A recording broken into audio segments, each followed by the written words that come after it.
ভূমি অধিকাৰৰ ক্ষেত্ৰত বৃহৎ প্ৰত্যাহ্বানৰ সন্মুখীন হৈছে টিংখাঙৰ ঔফুলীয়া অঞ্চলৰ ৰাইজ।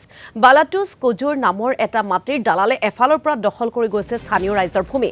যোৱা 18 মে'ত মাটি দখলক কেন্দ্ৰ কৰি টিংখাঙৰ দীঘলীয়া গাঁৱত সৃষ্টি হৈছিল ভয়ংকৰ মাৰপিটৰ ঘটনা। স্থানীয় কৃষক আব্দুল সামাদৰ মাটি অবৈধভাৱে দখল কৰাৰ চেষ্টা বালাটুছ কুজুৰৰ। কেৱল মাটি দখলতে ক্ষান্ত নাথাকি কৃষক আব্দুল সামাদক প্ৰাণে মৰাৰো ভাবুকি দিয়ে বালাটুছ কুজুৰ নামৰ দালালটোৱে।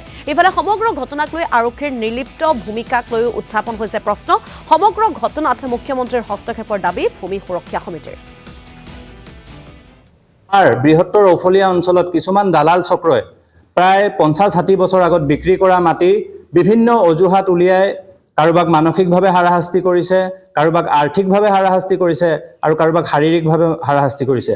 তাৰ এটা জ্বলন্ত উদাহৰণ মই হওঁ, কাৰণ সেইদিনাখন যদি গোটেই গাঁৱৰ ৰাইজ ওলাই নগ'লহেঁতেন হয়তো মোক তেওঁলোকে হত্যা কৰি দিলেহেঁতেন। আৰু ইয়াৰ একমাত্ৰ নেতৃত্বত আছিলে বালাটুছ কুজুৰ। আৰু এটা কথা স্পষ্ট সংবাদ মাধ্যমৰ জৰিয়তে আমি কৈ দিব বিচাৰোঁ যে ইয়াত কোনো জাতি ধৰ্মৰ কথা নাই। আমাৰ এটাই কথা, আমাৰ টাৰ্গেট হৈছে বালাটুছ কুজুৰ। বালাটুছ কুজুৰক যদি আৰক্ষী প্ৰশাসনে এৰেষ্ট কৰি পেলাই জেৰা কৰে, ইয়াৰ লগত কোন কোন জড়িত আছে সকলো ওলাই পৰিব।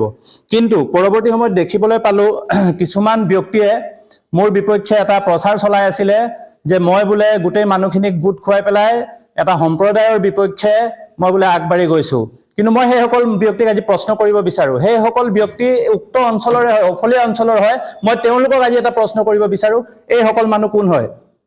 তেওঁলোকে দেখায় যে আদিবাসী সংগঠনক তেওঁলোকে বিলং কৰে, আদিবাসী সংগঠনৰ কথা কয়, আদিবাসী জনগোষ্ঠীৰ কথা কয়। মই তেওঁলোকক প্ৰশ্ন কৰিব বিচাৰোঁ, তেওঁলোকৰ অঞ্চলত যে আদিবাসী মানুহসকলৰ ওপৰত যে ইমান অত্যাচাৰ হৈ আছিলে তেতিয়া তেওঁলোকে ক'ত আছিলে?